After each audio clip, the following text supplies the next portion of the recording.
বাংলাদেশেও এই অতীত জমানা থেকে স্বাধীনতার পর থেকে আমাদের পূর্বপুরুষ মুজাহিদে মিল্লাত মুফতি আমিনী রহমাতুল্লাহি আলাইহি, শাইখুল হাদিস রহমাতুল্লাহি আলাইহি, চরমনাই পীর সাহেব মহরুম পীর সাহেব রহমাতুল্লাহি আলাইহি এবং আমাদের সর্বশেষ যিনি আকাবেরদের নমুনা ছিলেন শাইখুল ইসলাম আল্লামা শাহ আহমদ শফি রহমাতুল্লাহি আলাইহি, এই কাদিয়ানি গোষ্ঠীকে কাফের ঘোষণার দাবিতে তারা আন্দোলন সংগ্রাম করেছেন। আহমদ শফি রহমাতুল্লাহি আলাইহি শাপলা চত্বরে রক্ত দিয়েছেন।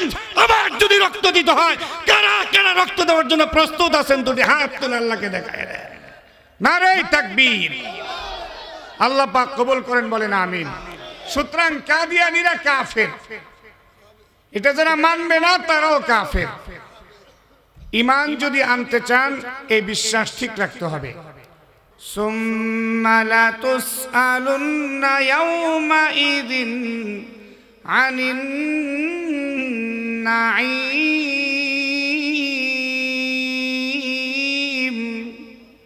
বলেন আল্লাহু আকবার। আল্লাহ তাআলা বলেন, অতঃপর কিয়ামতের ময়দানে প্রত্যেকটা নিয়ামত প্রসঙ্গে আল্লাহ তোমাদেরকে জিজ্ঞেস করবেন। আল্লাহ আমাদেরকে যত নিয়ামত দিয়েছেন সকল নিয়ামতের মধ্যে অন্যতম একটি নিয়ামতের নাম হলো সময়। সময় বহুত বড় এক নিয়ামত। এই নিয়ামতকে কাজে লাগাতে হবে।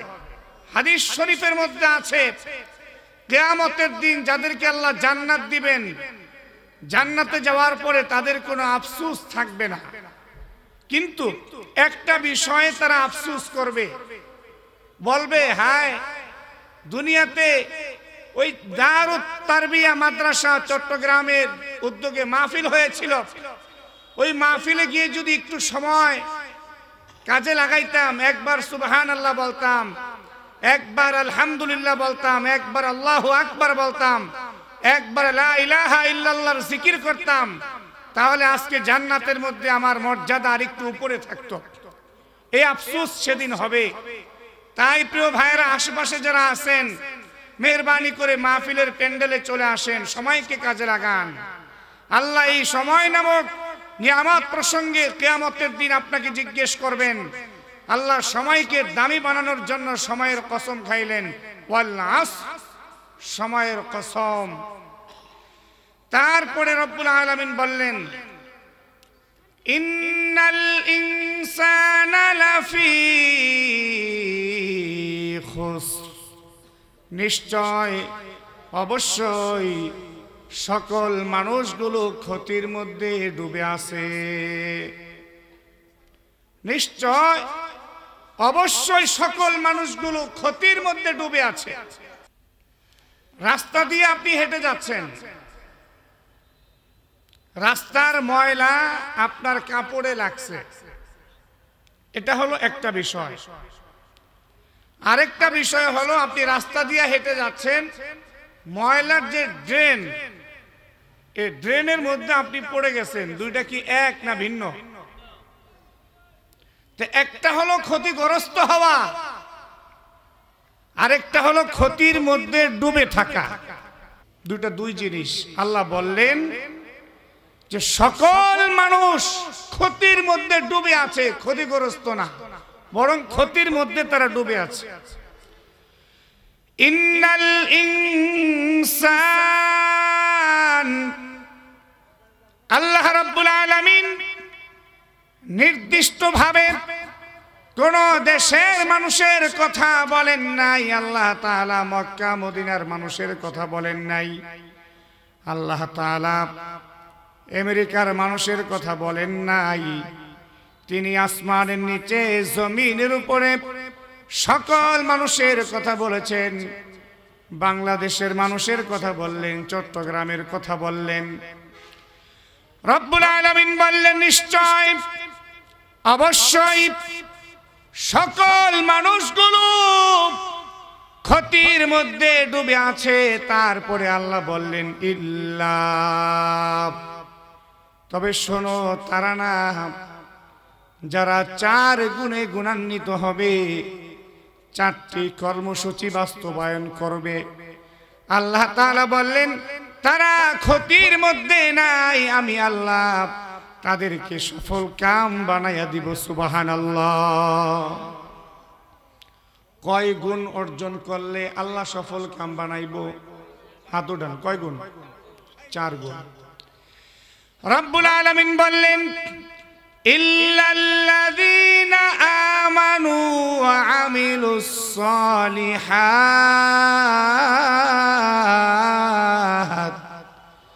ওয়া তাওয়াসাউ বিল হাক্কি ওয়া তাওয়াসাউ বিস সাবর।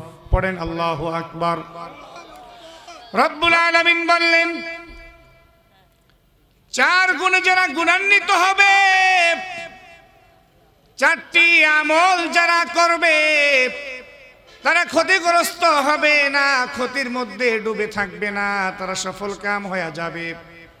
তারা পরকালে জাহান্নামের আগুনে জ্বলবে না, পরকালে তারা ডান হাতে আমল নামা পাবে আর আল্লাহর জান্নাতের মেহমান হয়ে যাবে। 4 গুণের মধ্যে 1 নম্বর গুণের কথা আল্লাহ বললেন, আল্লাযীনা আমানু, যারা ঈমান আনবে। 2 নম্বরে বললেন ওয়া আমিলুস সালিহাত, যারা নেক আমল করবে। 3 নম্বরে বললেন ওয়া তাওয়াসাউ বিল হাক্কি, যারা একে অপরকে হকের দাওয়াত দিবে। 4 নম্বরে বললেন ওয়া তাওয়াসাউ বিস সাবরি, যারা একে অপরকে সবরের দাওয়াত দিবে। এই 4 গুণ যারা অর্জন করবে, আল্লাহ বললেন তারা সফল কাম হয়ে যাবে। সুবহানাল্লাহ। তাহলে আমার ভাইরা মনটা লাগায়া শুনেন, আজকে আমরা সফল কাম নিজেকে দাবি করি। যার বড় ঘর আছে, বাড়ি আছে, মনে মনে ভাবি আমি সফল কাম হয়ে গেছি। যার নাকি প্রাইভেট কার আছে, সুন্দর 2টা গাড়ি আছে, সে মনে মনে ভাবে আমি সফল কাম হয়ে গেছি। যার সুন্দরী বউ আছে, যার বাচ্চা কাচ্চা আছে, বাচ্চাগুলোকে বড় বড় ভার্সিটিতে লেখাপড়া করাইছে, সে মনে মনে ভাবে আমি সফল কাম হয়ে গেছি। আল্লাহ বললেন, আমার বান্দা, সফলতার মানদণ্ড বাড়ি থাকা নয়, নারী থাকা নয়, গাড়ি থাকা নয়। সফলতার মানদণ্ড বড় চাকরিজীবী হওয়া নয়। সফলতার মানদণ্ড দুনিয়ার কোনো বিষয় নয়। আমি আল্লাহ সূরাতুল আসরের মধ্যে সফলতার মানদণ্ড বলে দিলাম। সফলতার মানদণ্ড হলো 4টা। যারা ঈমান আনবে, নেক আমল করবে, হকের দাওয়াত দিবে, সবরের দাওয়াত দিবে, এই 4 গুণ যারা অর্জন করবে, আল্লাহ বললেন আমি আল্লাহর দৃষ্টিতে তারাই হলো চূড়ান্ত সফল কাম। তাহলে আপনি আর আমি যদি চূড়ান্ত সফল কাম হতে চাই, তাহলে আপনাকে আমাকে এই 4 গুণ অর্জন করতে হবে। রাজি আছি তো ইনশাআল্লাহ? 4 গুণের মধ্যে খেয়াল রাখবেন, মনে রাখবেন, ভুলে যাবেন না। 1 নাম্বার কি বলেন তো? ঈমান। বলেন 1 নাম্বার। সবাই একটু জোরে বলতে হবে। 1 নাম্বার, আরো জোরে। 1 নাম্বার। 2 নাম্বার নেক আমল। 2 নাম্বার। 2 নাম্বার, আরো জোরে। জোর হলো না। 1 নাম্বার ঈমান, 2 নাম্বার নেক আমল, 3 নাম্বার হলো হকের দাওয়াত। কিসের দাওয়াত? নাকি বাতিলের দাওয়াত? হকের দাওয়াত। 4 নাম্বার হলো সবরের দাওয়াত, ধৈর্য। 4টা মনে থাকবে তো ইনশাআল্লাহ? এবার আসুন ঈমানের কথা। ঈমান 1 নাম্বার হলো ঈমান। ঈমান কাকে বলে? ঈমান হলো 3 জিনিসের নাম। বলেন তো কয় জিনিসের নাম? 3 জিনিসের নাম। 1 তাওহীদ, 2 রিসালাত, 3 আখিরাত। এই 3 জিনিসে যে বিশ্বাস করবে সে হলো ঈমানদার। বলেন তো ঈমানদার কাকে বলে? তাওহীদ, রিসালাত, আখিরাত, এই 3 জিনিসে যার বিশ্বাস ঠিক থাকবে সে হলো ঈমানদার। তাওহীদ বলতে বোঝানো হয়েছে আল্লাহর একাত্মবাদ। তাওহীদ কাকে বলে? আল্লাহর একাত্মবাদ, আল্লাহর একাত্মবাদে বিশ্বাসী হওয়া। বলেন তো আল্লাহ কয়জন? আল্লাহর সাথে দুশ্মনী আসেনি তোমাদের? জোরে কও, আল্লাহ কয়জন? হাত উঁচু করে আল্লাহ কয়জন? সূরা ইখলাসের মধ্যে আল্লাহ বলেন, আল্লাহ রাব্বুল আলামিন বললেন, কুল হুয়াল্লাহু আহাদ লিল্লাহুস সামাদ। যারা পারেন তারা আমার সাথে পড়েন, কুল হুয়াল্লাহু আহাদ আল্লাহুস সামাদ লাম ইয়ালিদ ওয়া লাম ইউলাদ ওয়া লাম ইয়াকুল লাহু কুফুয়ান আহাদ। পড়েন আল্লাহু আকবার। রব্বুল আলামিন তাওহীদের পরিচয় দিলেন, আল্লাহর পরিচয় দিলেন। কাফেররা বিশ্ব নবীর কাছে এসেছে, এসে বলছে, হে মুহাম্মদ, যে আল্লাহর কথা আপনি আমাদেরকে বলেন, যে রবের কথা বলেন, আপনার রবের পরিচয় আমাদেরকে জানায়া দেন। আপনার রব কিসের তৈরি? মাটির তৈরি না স্বর্ণের তৈরি না রূপার তৈরি না নূরের তৈরি? আপনার রব কিসের তৈরি? রব্বুল আলামিন এই প্রশ্নের উত্তরে বিশ্ব নবীর উপর একটা সূরা নাযিল করে তার পরিচয় জানায় দিলেন। আল্লাহ বললেন, হে নবী আপনি বলুন, আল্লাহু আহাদ, কুল হুয়াল্লাহু আহাদ। হে নবী, কাফেরদেরকে আপনি জানায়া দেন, আমি আল্লাহ এক, আল্লাহুস সামাদ, আমি আল্লাহ অমুখাপেক্ষী, লাম ইয়ালিদ ওয়া লাম ইউলাদ, আমি আল্লাহ কাউকে জন্ম দেই নাই, কারো কাছ থেকে জন্ম নেই নাই, ওয়া লাম ইয়াকুল লাহু কুফুয়ান আহাদ, আল্লাহর সমকক্ষ সমতুল্য আর কেউ নাই। এই হলো আল্লাহ সম্পর্কে বিশ্বাস। তাহলে ঈমান যদি আনতে চাই, এক নম্বরে আল্লাহ সম্পর্কে সচ্চা ধারণা আমাদের থাকতে হবে, বিশ্বাস থাকতে হবে। আল্লাহ এক, অদ্বিতীয়, লা শারীকা লাহু, তিনি কারো মুখাপেক্ষী নন। আল্লাহ কাউকে জন্ম দেন নাই, তিনিও কারো কাছ থেকে জন্ম নেন নাই। আল্লাহর সমতুল্য সমকক্ষ আর কেউ নাই। আপনাকে ভালোভাবে ইয়াকিন করতে হবে, বিশ্বাস করতে হবে। তাহলে কেবল আপনি ঈমানের 3টা ধাপের এক ধাপ অর্জন করলেন। 2 নাম্বার, রব্বুল আলামিন ঈমানের কথা বললেন। ঈমান যদি আপনি আনতে চান, রিসালাতের উপর আপনার ঈমান আনতে হবে। রিসালাত বলতে বোঝানো হয়েছে আল্লাহ তাআলা পৃথিবীর শুরু থেকে নিয়ে মুহাম্মাদুর রাসূলুল্লাহ সাল্লাল্লাহু আলাইহি ওয়াসাল্লাম পর্যন্ত অসংখ্য অগণিত নবী রাসূলগণ আল্লাহ পাঠিয়েছেন। এর মধ্যে প্রথম নবীর নাম হলো আদম এবং সর্বশেষ নবীর নাম হলো মুহাম্মাদুর রাসূলুল্লাহ সাল্লাল্লাহু আলাইহি ওয়াসাল্লাম। তিনি সর্বশেষ নবী, তারপরে আর কোন নবী নাই, কিয়ামত পর্যন্ত আর কোন নবী আসবে না। এই কথাটা আপনাকে ভালোভাবে বিশ্বাস করতে হবে। নবীর পরে নবী আছে, মুহাম্মদ সাল্লাল্লাহু আলাইহি ওয়াসাল্লামের পরে আর কোন নবী আছে? আর কোন নবী নাই। এটা আপনাকে বিশ্বাস করতে হবে, না হয় আপনার ঈমান থাকবে না। কেউ যদি এই জমানায় আয়েশা নবী দাবি করে অথবা অন্য কাউকে নবী মানে, তার ঈমান আছে? বিশ্ব নবী বললেন, আনা খাতামুন নাবিয়্যিন লা নাবিয়্যা বাদি, আমি হলাম সর্বশেষ নবী, আমার পরে কোনো নবী নাই। কোরআন বলল, মা কানা মুহাম্মাদুন আবা আহাদিম মির রিজালিকুম ওয়ালাকির রাসূলুল্লাহি ওয়া খাতামান নাবিয়্যিন।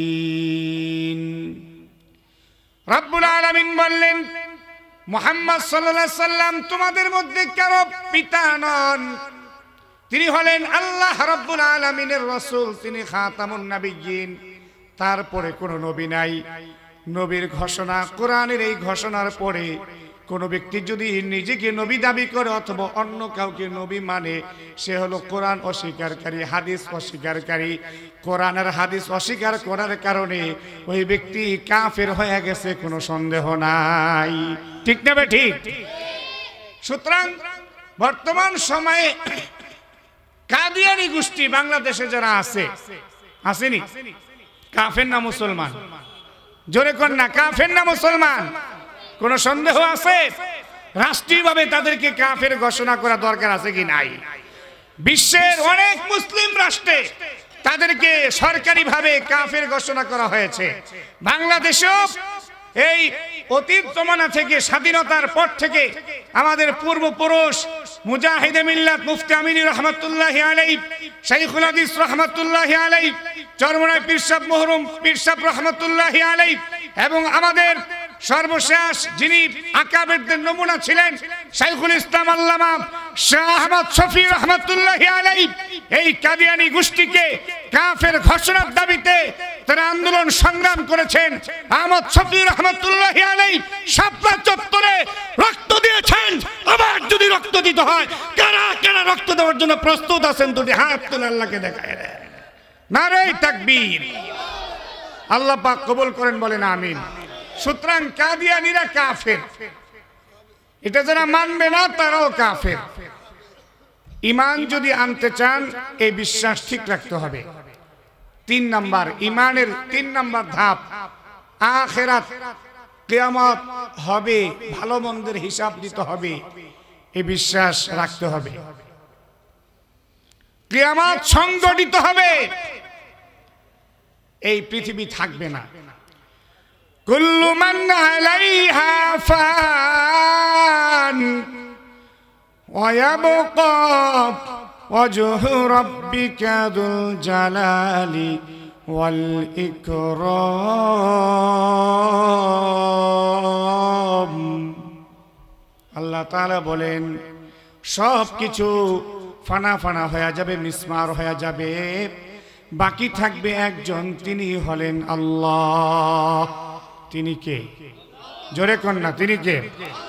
فقال الله تعالى ما عندكم ينفد وما عند الله باق। আল্লাহ তাআলা বলেন, তোমাদের কাছে যা কিছু আছে সব নিঃশেষ হয়ে যাবে, ফানা ফানা হয়ে যাবে। আল্লাহর কাছে যা কিছু আছে এটা বাকি থাকবে। আমাদের কাছে যা কিছু আছে একদিন শেষ হবে কি হবে না? এই যে অনেকে ক্ষমতা দেখায়, ক্ষমতার দাপট এত বেশি ছিল, যাকে মন চায় তাকে জেলের মধ্যে আবদ্ধ করা হয়েছে। কতক্ষণ ঠিক কিনা? ক্ষমতা আসেনি, শেষ, বাহাদুরি শেষ। আল্লাহর ক্ষমতা আছে কি নাই? আল্লাহ ক্ষমতা দেখাইছি, দেখে নাই? এই ক্ষমতা কেউ কেড়ে নিতে পারবে না, ঠিক কিনা? আল্লাহর ক্ষমতা থাকবে, কেউ এই ক্ষমতা কেড়ে নিতে পারবে না। কিন্তু যারা ক্ষমতার অপব্যবহার করেছে, কিয়ামত পর্যন্ত করবে, তাদের থেকে আল্লাহ ক্ষমতা কেড়ে নিবে। শুধু ক্ষমতা না, সবকিছু আল্লাহ কেড়ে নিবে। বাকি থাকবে একজন, একজনের কাছে যা কিছু আছে সেটা অবশিষ্ট থাকবে, সেই জনকে আল্লাহ। মা ইনদাকুম ইয়ানফাদু ওয়া মা ইনদাল্লাহি বাক। আল্লাহর কাছে যা কিছু আছে এটা অবশিষ্ট থাকবে। আসলে কথা বলতে চাই, কিন্তু কোন দিকে যাবো? সময় দিছে 10:30 পর্যন্ত, আর 10:08 বেজে গেছে। কোন দিকে যাবো বুঝতে পারতাছি না। কিছু কথা বলতে চাই, কিন্তু ওদিকে গেলে আবার সূরা শেষ হবে না, এই জন্য তাড়াহুড়া করতেছি। আল্লাহ আল্লাহ যে কথাগুলো বলতেছি, আল্লাহ আমল করার তৌফিক দান করেন। তাহলে বলেন তো, সফল কাম হতে চাইলে গুণ কয়টা দরকার? জোরে কর না। 1 নম্বর গুণের নাম কি? ঈমান। কয় জিনিসের নাম? 3 জিনিস, তাওহীদ, রিসালাত, আখিরাত। 3টা সম্পর্কে মোটামুটি একটা ধারণা পাইছেন তো? এই 3 জিনিস যদি আপনার অর্জন হয়, তাহলে হবেন আপনি ঈমানদার। এই ঈমানটাকে ঠিক রাখতে হবে, মজবুত রাখতে হবে। মরণ পর্যন্ত ঈমান অবস্থায় থাকতে হবে, মুসলমান অবস্থায় থাকতে হবে। কবরে আপনার একটা পরিচয় চলবে, সেটা হলো ঈমানের পরিচয়, মুসলমানের পরিচয়। কবরে যায় যদি কোন আমি আওয়ামী লীগ, দুনিয়া তো খবর আছে, আখিরা তো খবর আছে। ঠিক কি ভুল কিছু কইলাম? বিএনপি কইলেও পার পাইবেন না, জামাত কইলেও পার পাইবেন না, হেফাজত কইলেও পার পাইবেন না, কোন পরিচয় কাজে আসবে না। একটা পরিচয় কাজে আসবে, সেটা হলো মুসলমানের পরিচয়। ঠিক কিনা? এই জন্য আল্লাহ কোরআনে বলছেন মরণ পর্যন্ত মুসলমান থাকবা। কোন পর্যন্ত? এখন তো দল পরিবর্তন হয়, কত সোনার ছেলেরা এখন দল পরিবর্তন করে এই দলে ঢুকে গেছে। কি মিছা কথা কইছি আমি? হ্যাঁ, রাগ করতেছেন নাকি? আবার এটা উদাহরণ দিতেছে, না হয়তো বুঝবেন না। কত আওয়ামী লীগ বিএনপি হয়ে গেছে, আবার ওই জমানায় কত বিএনপি আওয়ামী লীগ হয়ে গেছিল। সুবিধাবাদ জিন্দাবাদ। কিন্তু আল্লাহ বললেন তুমি মুসলমান। অনেকে বলে যে আমরা বাংলাদেশি, আমাদের প্রথম পরিচয় আমরা বাংলাদেশি। না, আমার প্রথম পরিচয় হলো আমি একজন ইমানদার মুসলমান। এটা হলো আমার প্রথম পরিচয়। তারপরে আমি বাংলাদেশি, তারপরে আমি অমুক তমুক, সভাপতি, সেক্রেটারি, বকর চক্কর। কথা ঠিক আছে? এটা কোরআনের কথা। আল্লাহ বলেন ইয়া আইয়ুহাল্লাযীনা আমানুত্তাকুল্লাহ হাক্কা তুকাতিহি ওয়া লা তামুতুন্না ইল্লা ওয়া আনতুম মুসলিমুন। আল্লাহ তাআলা বলেন হে মুমিনগণ, তোমরা আল্লাহকে ভয় করো। জোরে কোন, কাকে ভয় করতে হবে? আরে কথাই কয় না। আরে যেই মানুষগুলো আছেন, এই মানুষগুলো চিৎকার দিলে তো এই প্যান্ডেল থাকার কথা না। জোরে বলেন না, কাকে ভয় করতে হবে? আল্লাহকে ভয় করতে হবে। ইয়া আইয়ুহাল্লাযীনা আমানুত্তাকুল্লাহ হাক্কা তুকাতিহি। আল্লাহ তাআলা বললেন হে মুমিনগণ, তোমরা আল্লাহকে যথাযথ ভয় করো, ভয়ের হক আদায় করে আল্লাহকে ভয় করো। ওয়ালা তামুতুন্না ইল্লা ওয়া আনতুম মুসলিমুন। আর তোমরা পূর্ণাঙ্গ মুসলমান না হয়ে মৃত্যুবরণ করো না। মানে হলো মরণ পর্যন্ত মুসলমান থাকো। এই দলটা পরিবর্তন করা যাবে না, এই দলে মরণ পর্যন্ত থাকতে হবে। তাহলে ভাইরা আমার, সূরা আসরের মধ্যে রব্বুল আলামিন 4 আমলের কথা বললেন, সফলতার 4 আমলের কথা বললেন। তার মধ্যে 1 নাম্বার হলো ইমানদার হওয়া, ঈমান রাখা, ঈমান আনা, ঈমান আনতে হবে। তারপরে আল্লাহ তাআলা বললেন ওয়া আমিলুস সলিহাত, নেক আমল করতে হবে। কি আমল? নেক আমল। 30 পারা কোরআনের মধ্যে রব্বুল আলামিন ঈমানের কথা বললেন, নেক আমলের কথা বললেন। 1 জায়গায় না, 2 জায়গায় না, 97 বার আল্লাহ এই 2টা আমলের কথা বললেন।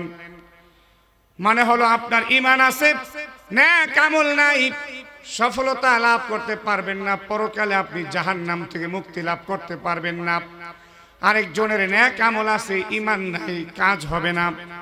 যদি আপনি সফল কাম হতে চান, পরকালে জান্নাত লাভ করতে চান, ঈমানও দরকার, নেক আমলও দরকার। এই জন্য আল্লাহ তাআলা কোরআনের মধ্যে বারবার ঈমানের কথা বললেন, নেক আমলের কথা বললেন। এটা ভিন্ন ভিন্ন ভাবে আল্লাহ বলেন নাই, একসাথে বলেছেন। সূরাতুল বাকারার 82 নম্বর আয়াতের মধ্যে রব্বুল আলামিন বললেন ওয়াল্লাযীনা আমানু ওয়া আমিলুস সলিহাত উলাইকা আসহাবুল জান্নাহ হুম ফিহা খালিদুন।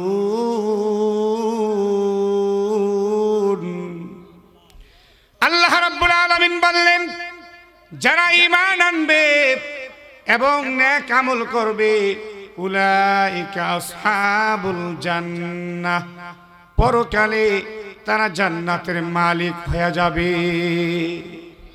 হুম ফিহা খালিদুন, তারা জান্নাতে যাবে।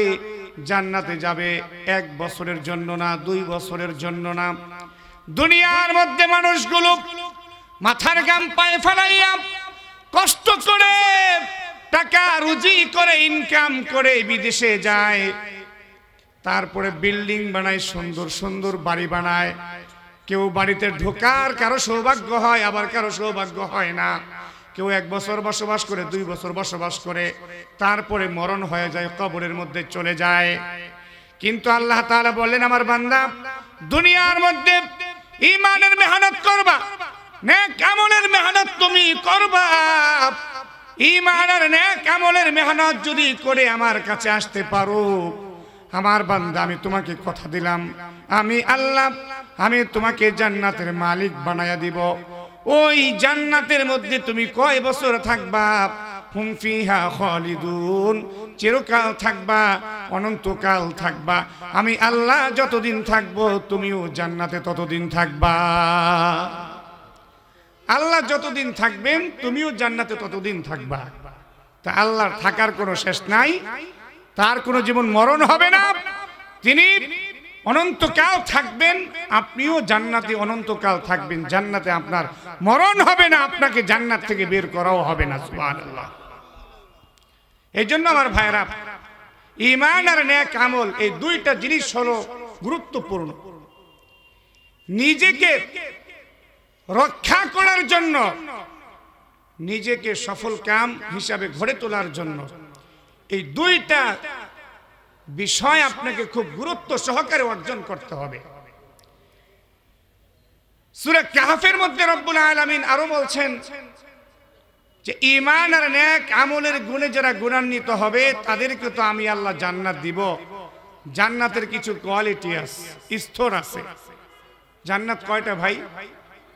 হ্যাঁ, 8টা। জান্নাত কয়টা? 8টা। সবচেয়ে ভিআইপি জান্নাতের নাম হলো জান্নাতুল ফেরদাউস। আল্লাহ সূরা কাহফের মধ্যে বলছেন, যারা ঈমান আর নেক আমলের গুণে গুণান্বিত হবে পরকালে তাদেরকে এই ভিআইপি জান্নাতের মেহমান বানায় দিব। জোরে কোন না সুবহানাল্লাহ, আর একটু জোরে বলেন সুবহানাল্লাহ। আল্লাহ তাআলা বলেন, ইন্নাল্লাযীনা আমানু ওয়া আমিলুস সালিহাত কানাত লাহুম জান্নাতুল ফিরদাউসি নুজুলা। আল্লাহ বলেন, যারা ঈমান আনবে এবং নেক আমল করবে কানাত লাহুম জান্নাতুল ফিরদাউসি নুজুলা, তাদের মেহমানদারির জন্য, তাদের অভ্যর্থনার জন্য আল্লাহ জান্নাতুল ফিরদাউস প্রস্তুত করে রেখেছেন। সুবহানাল্লাহি ওয়া বিহামদিহি। তাহলে ওই জান্নাতুল ফিরদাউসের মেহমান হতে চাই না ভাই? পরকালে জান্নাত চাই না আমরা ইনশাআল্লাহ? তাহলে কি করতে হবে? ঈমান আর নেক আমল এই দুইটা গুণ অর্জন করতে হবে। রাজি আছি তো ইনশাআল্লাহ ভাই? এবার শুনেন সূরা বাইয়িনার একটা আয়াত। আজকে তো আমরা নিজেকে আশরাফুল মাখলুকাত দাবি করি, বলি মানুষ মানি আশরাফুল মাখলুকাত। তাহলে তো হিন্দুরাও আশরাফুল মাখলুকাত, বৌদ্ধরাও আশরাফুল মাখলুকাত, খ্রিস্টানও আশরাফুল মাখলুকাত। মানুষ মানি আশরাফুল মাখলুকাত না। আশরাফুল মাখলুকাত কারা আল্লাহ কোরআনে সেটাও বলছে। সূরা বাইয়িনা আল্লাহ বলেন, ইন্নাল্লাযীনা আমানু ওয়া আমিলুস সালিহাত উলাইকা হুম খায়রুল বারিয়াহ।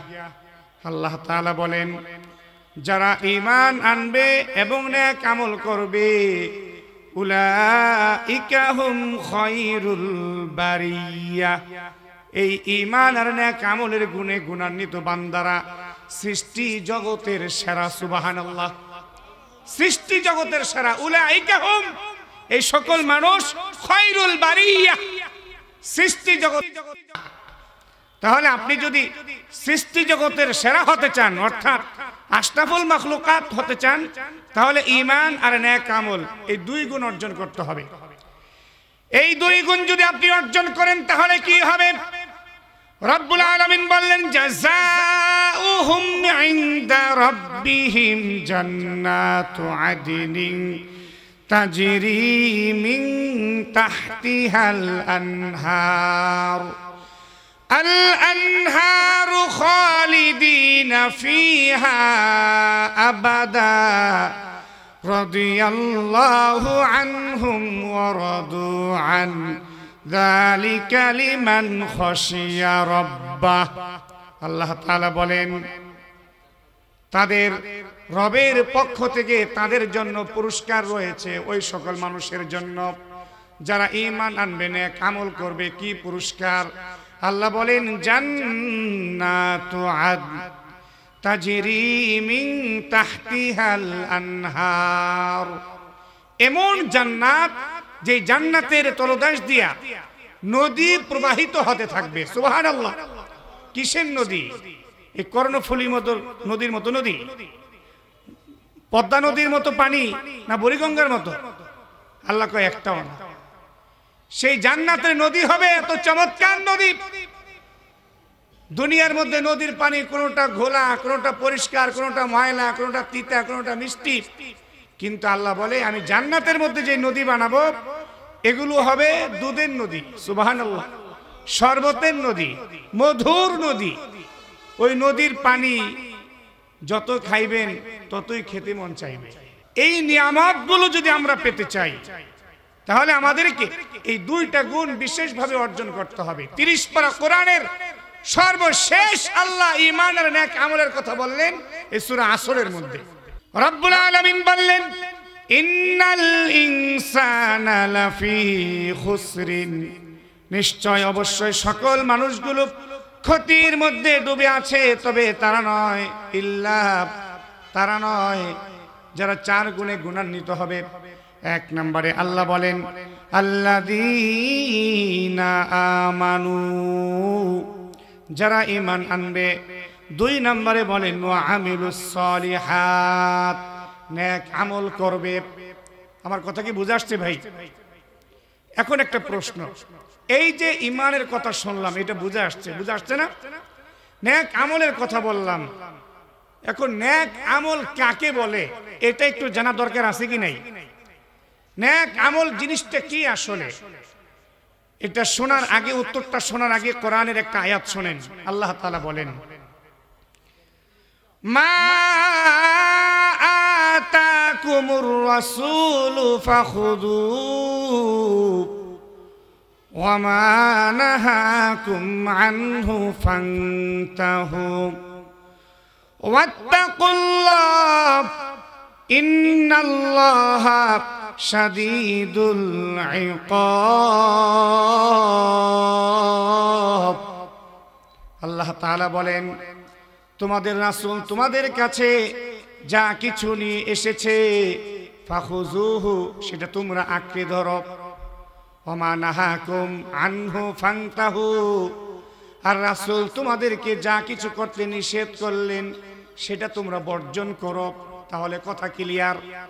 আল্লাহ এবং আল্লাহর রাসূল যা করতে বললেন আপনি সেটা করবেন, আর আল্লাহ এবং আল্লাহর রাসূল যা কিছু করতে নিষেধ করলেন সেটা আপনি বর্জন করবেন। এটাই নেক আমল হিসাবে কবুল করে নেবে কে?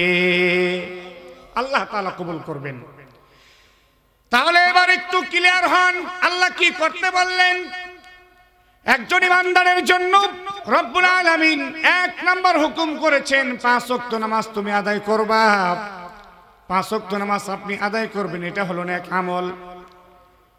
শাবান মাসের চাঁদ উঠে গেছে, 1 তারিখ শুরু হয়ে গেছে, আর মাত্র 1 মাস পরে শুরু হবে মাহে রমজান। রমজান মাসের রোজা ফরজ, এটা আপনি রাখবেন। হজ করবেন, যাকাত দিবেন, এগুলো হলো নেক আমল। তারপরে আল্লাহ তাআলা আরো আদেশ করেছেন, সত্য কথা বলবা, এটা নেক আমল। হক হালাল মোতাবেক ব্যবসা করবা, এটা নেক আমল। ওজন বরাবর দিবা, এটা নেক আমল। রাস্তা দিয়ে হেঁটে যাচ্ছেন, মানুষকে সালাম দিবেন, উস্তাদকে তাজিম করবেন, মা বাবার খেদমত করবেন, এটা হলো নেক আমল। তারপরে রব্বুল আলামিন আরো কিছু বিষয় নিষেধ করলেন। সমস্ত নিষেধের মধ্যে অন্যতম একটা নিষেধের নাম হলো, রব্বুল আলামিন পরিষ্কার ভাষায় জানায় দিয়েছেন, আহাল্লাল্লাহুল বাইআ ওয়া হাররামার রিবা। আমি আল্লাহ ব্যবসাকে হালাল করেছি, সুদকে হারাম করেছি। সুদ কি? হারাম। এই হারামকে আপনি বর্জন করলেন, এটাও নেক আমল। কিছু মুসলমান আছে নামাজ পড়ে প্রথম কাতারে, হজ করেছে 5 বার, কিন্তু সুদ এখনো ছাড়তে পারে নাই। এই হজ, এই যাকাত, এই নামাজ আপনাকে পরকালে মুক্তি দিতে পারবে না যদি আপনি সুদ বর্জন করতে না পারেন। রব্বুল আলামিন বললেন, ইয়া আইয়ুহাল্লাযীনা আমানুত্তাকুল্লাহা ওয়া দারু মা বাকিয়া মিনার রিবা ইন কুনতুম মুমিনিন। আল্লাহ তাআলা বললেন, হে মুমিনগণ, তোমরা আল্লাহকে ভয় করো। ওয়া দারু মা বাকিয়া মিনার রিবা, আর ছেড়ে দাও ওই বিষয়টা যেটা এলাকার মধ্যে লাগায় রাখছো। বান্ডিল আসেনি? বান্ডিল বোঝেন তো? 1 লক্ষ টাকার একটা বান্ডিল ব্যাংক থেকে আনছে, এটা এলাকার ভিতরে একজনকে দিচ্ছে, কি বছর যাইব 30,000 গন্যা গন্যা দিবা। হালাল না হারাম? হারাম। এটা বর্জন করেন। তারপরে আছে ঘুষ।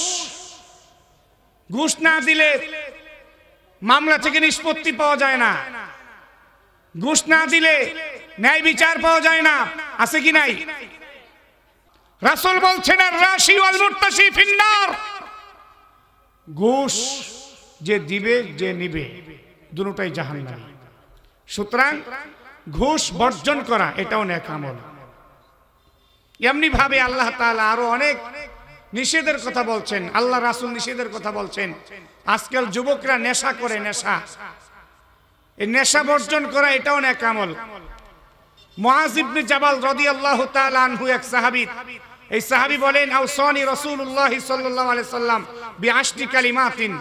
আল্লাহর নবী আমাকে 10টা বিষয়ে উপদেশ দিয়েছেন। কয়টা বিষয়? 10টা। 10টা বিষয়ের মধ্যে 4 নম্বরে নবীজি বলছেন, ওয়ালা তাশরাবান্না খামরা ফাইন্নাহু রাসু কুল্লি ফাহিশা। মদ পান করবা না, কারণ মদ হলো সমস্ত নেশার মূল। সুতরাং শুধু হাদিসের মধ্যে শুধু মদের কথা আসছে, কারণ ওই জমানায় নেশা বলতে আমার জানা মতে এই মদই ছিল। আর এই জমানায় আয়সা তো অনেক কিছু বের হয়েছে। কি কি বের হয়েছে বলেন তো? বাবা, ইয়াবা, ফ্যান্সিডিল, আর কি হেরোইন, গাঁজা, এই সবগুলো নেশার মধ্যে জড়িত, শরাবের মধ্যে জড়িত। সুতরাং এই সবগুলো বর্জন করতে হবে। যুব সমাজকে নেশা থেকে নিজেকে বাঁচাইতে হবে। কোন যুবক যদি নেশা মুক্ত জীবন গঠন করতে পারে, এই নেশা না করার কারণে একটা নেক আমলের সওয়াব আল্লাহ ওই যুবকের আমল নামায় লেখা দিবে। এই কারণে নেশা মুক্ত জীবন গঠন করা, নেশাকে বর্জন করা, এটাও নেক আমল। তারপরে আজকে জানুয়ারি মাসের 31 তারিখ, আগামীকাল ফেব্রুয়ারি মাসের 1 তারিখ, 14ই ফেব্রুয়ারি একটা দিবস আছে কি নাই? এই বছর 14ই ফেব্রুয়ারি শবে বরাত এবং ওই দিবস একসাথে হয়ে গেছে। তো 14ই ফেব্রুয়ারিতে তথাকথিত যেই ভালোবাসা দিবস, এই দিবসগুলো বর্জন করা দরকার যুবকদের। কোন মুমিন মুসলমানের ভালোবাসা কোন দিবসের সাথে না, কোন দিনের সাথে না, কোন রাতের সাথে না। মুমিন মুসলমানের ভালোবাসা হলো 24 ঘন্টা, প্রতিদিন, প্রতি রাত। যুবক তার ভালোবাসা দিয়া তার স্ত্রীকে ভালোবাসবে, তার বাচ্চাকে ভালোবাসবে, তার মাকে ভালোবাসবে, তার ভাইকে ভালোবাসবে, তার বোনকে ভালোবাসবে। মুমিনের ভালোবাসা এক জায়গায় সীমাবদ্ধ না। আল্লাহ তাআলা কোরআনে নবীজি সাল্লাল্লাহু আলাইহি ওয়াসাল্লাম হাদিসের মধ্যে বলছেন যে আল্লাহ তাআলা 1% ভালোবাসা 100% ভালোবাসা সৃষ্টি করছে। কত পার্সেন্ট? 100%। এই 100% ভালোবাসার মধ্যে 1% আল্লাহ গোটা মাখলুকের মধ্যে ছড়ায় দিচ্ছে। এই 1% ভালোবাসা দিয়া হিংস্র প্রাণীগুলো তার বাচ্চাকে ভালোবাসে, চুমা দেয়। আর মানুষের কথা কি বলবে, এরা তো পার্কেই চলে যায়, তাই না? যুবকরা এই যে নিষিদ্ধ যে ভালোবাসা, এটা থেকে বর্জন করতে হবে, বর্জন করা দরকার। যুবক, তোমার চরিত্রকে হেফাজত করো, এটাও নেক আমল। তোমার ভালোবাসাকে জিয়ে রাখো। যাকে তুমি বিয়ে করবা, তোমার সমস্ত ভালোবাসা তার জন্য উজাড় করে দিবা।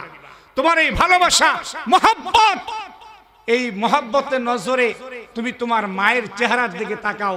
নবীজি বলছেন কোন সন্তান যদি মহব্বতের নজরে মায়ের চেহারার দিকে একবার তাকায়, আল্লাহ তাআলা তার আমলনামার মধ্যে কবুল হজের সওয়াব লিখে দেয়। তাহলে ভালোবাসা হবে মা বাবার জন্য, ভালোবাসা হবে স্ত্রীর জন্য, ভালোবাসা হবে সন্তানের জন্য, ভালোবাসা হবে আল্লাহ এবং আল্লাহর রাসূলের জন্য। রাজি আছি তো ইনশাআল্লাহ ভাই? আল্লাহ এবং আল্লাহ রাসূলকে যদি ভালোবাসতে পারি, তাহলে কিয়ামতের দিন আমাদের লাভ হবে না লস হবে? নবীজি সাল্লাল্লাহু আলাইহি ওয়াসাল্লাম বসে আছেন, একজন সাহাবী রাসূলের কাছে আসছে, আয়েশা বলছে, ইয়া রাসূলুল্লাহ মাতা সাআহ, কিয়ামত কবে হবে? কিয়ামত কবে? আল্লাহর হাবিব বললেন, আমার সাহাবী, কিয়ামত কবে হবে এটা জানার জন্য এত অস্থির কেন হয়ে গেলাম? কিয়ামতের জন্য কি প্রস্তুত তুমি করেছো? সাহাবী বলল, ইয়া রাসূলুল্লাহ, ইয়া হাবিবাল্লাহ, কিয়ামতের জন্য তেমন কোনো আমল করতে পারি নাই, তেমন কিছু প্রস্তুত করতে পারি নাই, তবে একটা জিনিস আমি অর্জন করেছি। ইয়া রাসূলুল্লাহ, ইয়া হাবিবাল্লাহ, আমি আল্লাহ এবং আল্লাহ রাসূলকে ভালোবাসি। সুবহানাল্লাহ, জোরে বলেন না সুবহানাল্লাহ। আল্লাহ এবং আল্লাহর রাসূলকে ভালোবাসি, মহব্বত করি, এটাই হলো আমার চালান, এটাই হলো আমার পুঞ্জি। এবার আল্লাহর হাবিব বললেন, আমার সাহাবী শোনো শোনো, যাকে তুমি ভালোবাসো কিয়ামতের ময়দানে তার সাথেই তোমার হাসর হয়ে যাবে। হযরত আনাস বলেন, নবীজির জবান থেকে এই কথাটা শোনার পরে আমি এত খুশি হয়েছি, অন্য কোনো কথা শুনে এত খুশি হই নাই। কারণ হলো আমি আনাস আল্লাহর নবীকে ভালোবাসি, হযরত আবু বকরকে ভালোবাসি, হযরত ওমরকে ভালোবাসি। আশা রাখি কিয়ামতের দিন তাদের সাথে আমার হাসরটা হবে। তাই তোমার যুবক ভাইয়েরা, নেক আমলের কথা বলছি। সূরাতুল আসরের মধ্যে আল্লাহ তাআলা নেক আমলের কথা বললেন। আপনি যদি নেক আমল করতে চান, তাহলে আল্লাহর হুকুমগুলো মেনে চলেন, আল্লাহ এবং আল্লাহ রাসূলের নিষেধগুলো বর্জন করেন। আল্লাহ তাআলা মহব্বত, ভালোবাসা তৈরি করেছেন। এখানে সেখানে গাছতলা পার্কের ভিতরে আপনার ভালোবাসা বিতরণ করবেন না। যার সাথে দেখা দেওয়া জায়েজ নাই, যার সাথে কথা বলা জায়েজ নাই, যাকে ছোঁয়া ধরাও জায়েজ নাই, তাকে নিয়ে আপনি সেখানে ঘুরতে যাবেন না। আপনার এই ভালোবাসা দিয়ে আপনি আল্লাহকে ভালোবাসেন, আল্লাহ রাসূলকে ভালোবাসেন। আল্লাহ রাসূলকে যদি ভালোবাসতে পারেন, আল্লাহর হাবিব বললেন, কিয়ামতের ময়দানে তুমি আমার সাথেই থাকবা। আল মারউ মা মান নাহাব্বা, যার সাথে যার মহব্বত, তার সাথে তার কিয়ামত। আপনার ভালোবাসাটা যদি হয় রাসূলের সাথে, তাহলে আপনার হাসরটা রাসূলের সাথে হবে। এই জমানায় রাসূল নাই, এই জমানায় আছে আল উলামা ওয়ারাসাতুল আম্বিয়া, আলেমগণ নবীগণের ওয়ারিস। কোন আলেমের সাথে বিদ্বেষ না, কোন আলেমের সাথে হিংসা রাখা যাবে না, আলেমের সাথে ভালোবাসা রাখেন, আলেমকে মহব্বত করেন। আল্লাহর কসম, কিয়ামতের দিন আপনার হাসরটা আলেমের সাথেই হবে। সুবহানাল্লাহ বলবেন না? জোরে বলেন না বাবা সুবহানাল্লাহ। আর একটু জোরে সুবহানাল্লাহ। হযরত নবীর সাহাবী আবু দারদা রাদিয়াল্লাহু তাআলা আনহু তিনি বলেছেন, কুন আলিমান আও মুতাআল্লিমান আও মুহিব্বান আও মুস্তামিআন ওয়ালা তাকুন খামিসান। তুমি আলেম হও অথবা আলেমের ছাত্র হও, সেটা যদি করতে না পারো, আলেমকে মহব্বত করো, সেটাও যদি করতে না পারো, আলেমকে সাহায্য করো, আলেমের কথাগুলো শোনো। পঞ্চম ওয়ালা তাকুন খামিসান, পঞ্চম নাম্বার হয় না। পঞ্চম নাম্বার কি? আল খামিসাতু আন তাবগাদুল ইলমা ওয়া আহলাহু, যে ইলমের সাথে এবং আলেমের সাথে হিংসা করা, বিদ্বেষ রাখা, এটা হলো পঞ্চম নাম্বার। পৃথিবীতে এমনও ইমানদার আছে, আমাদের সমাজে আছে, যারা নাকি ইমাম সাহেবকে দেখতে পারে না, ইমাম সাহেবের কদমে কদমে ভুল ধরার চেষ্টা করে। আছে কি নাই? আলেম দেখতে পারে না, আমরা আলেমের সাথে নাই, এমন পাবলিক আসেনি। কি বলে আমরা আলেমের সাথে নাই। যে নাকি আলেমের সাথে নাই, তার ইমানের অবস্থাটা কেমন, তার কেরাতের অবস্থা কেমন, তার কালিমার হালত কেমন, তার আমলের অবস্থা কেমন? আপনি তো বকলম, আপনি তো কিছু বুঝেন না, ইলম অর্জন করেন নাই, তাহলে আপনি যদি আলেমের সাথে না থাকেন, আপনি নামাজ কিভাবে শুদ্ধ করবেন? আপনি সূরা কিভাবে শুদ্ধ করবেন? আপনার ঈমান কিভাবে হেফাজত করবেন? আপনার সহযোগী তো আলেম। আলেম আপনাকে মাসাইল শিখাবে, নামাজ শিখাবে, রোজা শিখাবে, ঈমান শিখাবে, ঈমান ভঙ্গের কারণ আপনাকে শিক্ষা দিবে, নামাজ ভঙ্গের কারণ আপনাকে শিক্ষা দিবে, নামাজের ওয়াজিব আপনাকে শিক্ষা দিবে, নামাজের ফরজ আপনাকে শিক্ষা দিবে। আপনি যদি আলেমের সাথে না থাকেন, আপনার অবস্থা কেমন? আল্লাহকে ভয় করেন, আলেমের বিরোধিতা করবেন না। আর এখন তো এমন এক হালত তৈরি হয়ে গেছে ভাই, আলেমের বিরোধিতা করতে করতে এমন পর্যায়ে চলে গেছে যে আলেমকে হত্যা করতেও কেউ দ্বিধাবোধ করে না। নাউজুবিল্লাহি মিন যালিক। এই কারণে ভাইরা আমার, আমাদের জীবনের সব কিছু পরিচালনা হবে আলেমের তত্ত্বাবধানে।